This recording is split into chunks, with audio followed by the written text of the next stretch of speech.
sobre a febre. A gente sabe que muitas pessoas, inclusive profissionais de saúde, têm uma certa febrefobia muitas vezes. O que é essa febrefobia? É o medo excessivo da febre, o medo da convulsão, o medo de desidratação, talvez, mas um medo muito grande da criança fazer febre, de forma que 37,8, que é a temperatura que é considerada febre, já medica imediatamente e muitos profissionais chegam a intercalar, né, a orientar a intercalar antitérmicos. Então, o que a gente precisa? Compreender. Se a gente compreende a febre, o nosso medo alivia. A gente teme aquilo que a gente não conhece, não é? Então, vamos lá. O que é a febre? Primeiramente, a gente precisa entender que a febre ela é um mecanismo de defesa do nosso corpo. Por que fazemos febre? Quando entra um patógeno no nosso corpo, seja um vírus, seja uma bactéria, quando temos algum problema ali, o nosso corpo vai produzir células inflamatórias. A inflamação, ela vem carregada de células de defesa. Só que nesse processo de produzir essas células de defesa para combater a infecção, o nosso corpo aquece, esquenta. E aí vem a febre. Então, minha criança está fazendo febre, o que eu faço? Que bom que ela está fazendo febre. Significa que ela tem imunidade. A criança que não faz febre, a pessoa que não faz febre é uma pessoa imunossuprimida. É o que acontece às vezes no caso de pessoas convivendo com HIV, de pessoas que fazem uso crônico de corticoide, eles não fazem febre porque eles não têm um sistema imune, então o corpo dele não vai produzir defesa. Então, primeiro passo, já entendemos que a febre é mecanismo de defesa. Preciso cortar a febre logo que ela começa? Se a gente corta essa febre logo que ela começa, a gente fala para o nosso corpo, não quero a sua defesa. A gente vai lá e tira ela de cena. Se o nosso corpo não trabalha ali para produzir a defesa, ele vai melhorar a febre. Mas daqui a pouquinho ele vai falar, mas o bichinho ainda tá ali, eu vou precisar fazer febre novamente. Ele vem novamente com mais febre, muitas vezes mais alta. E fica recorrente enquanto esse bichinho estiver lá. Então, é comum que nos primeiros dias de febre, a febre fica recorrente. O que a gente vê na prática? Muitas vezes a criança tem febre, o cuidador medica, a criança fez uma segunda febre, desespera, já procura pronto-socorro. Olha, quando a gente vai precisar procurar esse pronto-socorro realmente? Se a criança chega a fazer uma convulsão febril, se é tanta febre que começa a desidratar, parou de fazer xixi, a boca tá seca e não consegue, por exemplo, tomar antitérmicos. Aí são casos que pela desidratação, pela convulsão, pelas complicações, a gente precisa procurar pronto-socorro por conta da febre. Se não, passou a febre, a criança tá ativa, ela aceita beber líquidos, ela tem saliva na boca, ela chora, ela tem lágrima. Nos bebês, a fontanela aqui tá normal, a moleirinha, né, ela não tá muito funda. São casos em que a gente pode aguardar, observar e esperar pelo menos as primeiras 24 a 48 horas de febre para pensar em coletar exames. Antes disso, raramente vai ter dado tempo de alterar alguma coisa ali. O seu corpo ainda não produziu a defesa suficiente para nos contar, através do seu sangue, se aquilo ali é uma infecção viral, se é uma infecção bacteriana.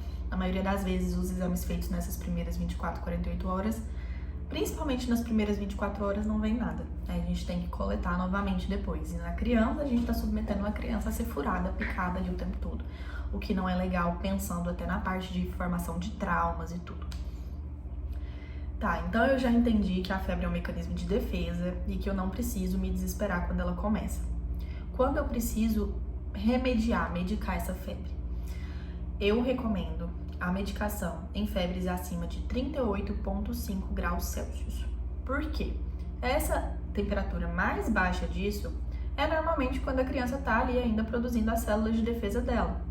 Então, se eu corto antes disso, eu tô impedindo um pouco o organismo de combater a infecção. Eu vou precisar cortar antes disso se a criança tiver com desconforto. Então, se ela tá com muita dor de cabeça, se ela tá irritada, se ela tá sofrendo, eu não vou deixar ela sofrendo, eu vou medicar. Mas se é uma criança que tá com febre brincando, ativa, eu posso aguardar tranquilamente. Antes disso, o que eu posso fazer? Quando a febre começa, o que a gente observa? As mães chegam nos falando que a temperatura tá muito quente só na cabeça. E muitos profissionais brigam nessa hora, não existe febre só na cabeça. Quando a febre está começando, de fato, ela começa muito sim em região de cabeça. Tem criança que não, vai esquentar o corpo todo de uma vez. Quando essa febre começa só na região de cabeça, é um horário que dá muita dor, normalmente uma dor aqui ou toda a cabeça, e ela vai disseminando. Então ela desce para tronco, ela vai para membros até ela chegar nas pontas. Antes dela chegar nas pontas, então ela começou, tá muito concentrada aqui, já vem a dor de cabeça. Antes dela chegar nas pontas, essas pontas ficam frias. Se essas pontas ficam frias, o corpo precisa de algum mecanismo para esquentar essas pontas, porque esquentando as pontas, essa febre equilibra, a dor, o desconforto, o mal-estar alivia, e essa febre vai embora mais rápido. Qual é o mecanismo do nosso corpo para esquentar as pontas? O tremor, o calafrio. Nas horas que a criança tem muito calafrio, tem muita mãe que confunde isso com convulsão febril. A convulsão febril, a criança tem espasmos, algumas vezes tremores, por vezes revira os olhos, pode ter liberação de esfíncteres, então ela urina na roupa, ela faz fezes na roupa, ela vomita, sai baba demais, né? Esses são sinais de convulsão febril. O tremor, calafrio, não é convulsão e não quer dizer que a criança tem uma predisposição à convulsão também. Vamos entender também a convulsão febril. A convulsão febril, ela acontece naquelas crianças que não têm o sistema nervoso ainda formado. Então, num sistema nervoso imaturo, onde a temperatura sobe muito rápido. Então, não é pela temperatura que a febre chega, mas pela velocidade com que a febre sobe. Aquela febre que dispara muito rápido, estava 36,5, de repente está 38. Essa é a febre que tem maior risco de convulsão febril. Porém, a convulsão febril ela acontece no sistema nervoso imaturo, que é até por volta dos 3 anos de idade. Crianças maiores de 3 anos de idade, a não ser aquelas que tenham problemas neurológicos, que sofrem de epilepsia, elas não têm mais risco de fazer convulsão febril, principalmente com febre mais baixa. Depois que a febre já passou de 38,5, dificilmente essa criança tem risco de convulsionar. A convulsão febril, ela normalmente ocorre entre 38 graus, 37,8 e 38. É nesse intervalo porque é justamente pela velocidade com que essa febre sobe. Mas o que eu posso fazer então para eu esquentar essas pontas que estão frias e que estão causando calafrios, o desconforto, sem medicação? A gente pode fazer uma compressa que chama compressa de limão. Como que é?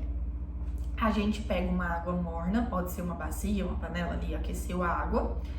Você coloca um limão embaixo da água, raspa levemente a casca. Você vai perceber que vai soltar uma substância similar a um óleo. Esse óleo é o óleo essencial de limão.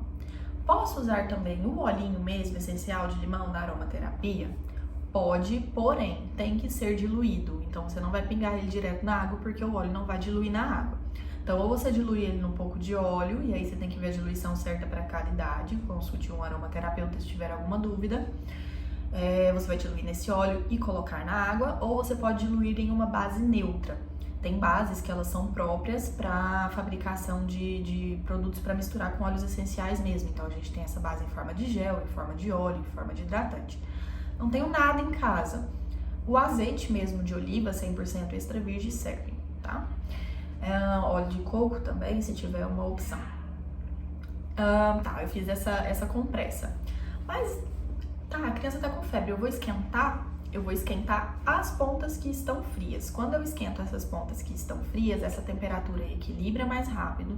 E a partir do momento em que ela equilibra, ela começa a baixar. E aí a febre passa. Mas além de passar a febre, o principal é que aquele desconforto, aquela dor de cabeça, o mal-estar, eles vão embora também. Então a criança acaba ficando mais tranquila, ela relaxa, muitas vezes nessa hora ela dorme. Essa compressa a gente vai enrolar nas mãos até a altura aqui do antebraço e nas pernas até a altura da panturrilha. A febre passou de 38,5, ou então a criança tá muito ruinzinha. Medica, consulte seu médico, seu pediatra, para saber qual o melhor antitérmico para a sua criança. Além da febre, quais são outros sinais para procurar o pronto-socorro? Se essa criança não consegue beber água, se essa criança apresenta sinais de esforço respiratório, a gente vai perceber esses sinais de esforço respiratório porque afunda aqui quando a criança respira fazendo esse padrão, abre a narina quando a criança respira, A velocidade respiratória fica aumentada em relação ao habitual, então ela respira muito rapidinho, muito cansada. As costelas podem aparecer à medida que ela respira e às vezes ela aperta a barriga para respirar, como se fizesse um padrão de... que é o que acontece normalmente nas crises de bronquite, bronquiolite e asma. Então esses são sinais que são importantes procurar para a gente evitar complicações. Nas gastroenterites, se essa criança apresenta sinais de sangramento ou de pus nas fezes, também deve procurar o pronto-socorro. E quando a febre passa dos 3 dias, tem muitas infecções virais que a febre passa dos 3 dias. A gente está no auge, pelo menos aqui no estado de Goiás, de dengue. E a dengue, por si só, já é uma febre que pode chegar a 5 dias. A estomatite aftosa, por vezes, passa. A doença mão-pé-boca passa de 3 dias. Então, não significa que porque passou de 3 dias vai precisar de antibiótico. Porém, precisa sim ser avaliado. É importante lembrar que todo quadro de gripe pode virar uma infecção bacteriana. Se essa secreção, catarro da gripe, fica preso ali no fundo da garganta por muito tempo, ele pode proliferar bactéria e essa bactéria pode contaminar o ouvido, pode contaminar seios da face, pode contaminar pulmão e pode chegar a virar até um quadro de meningite bacteriana por consequência de secreção. Então, além de controle de febre, outra coisa importante que eu vou comentar mais em outro vídeo é lavar o nariz, certo? Espero que vocês tenham gostado e que vocês possam ficar um pouco mais tranquilos quando a febre começar novamente. Qualquer coisa, vocês sabem, como sempre, eu fico à disposição para esclarecimento de dúvidas.